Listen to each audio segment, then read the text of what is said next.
The Austin Healey 104. Produced between 1953 and 1956, only 10,000 of these cars were built, of which very few were factory right-hand drive.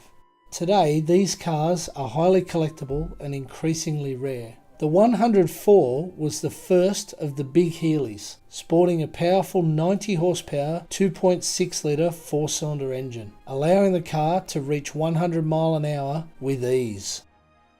The compact sports roadster is a flagship shape for British car manufacturers, and no one did it better than Austin Healey.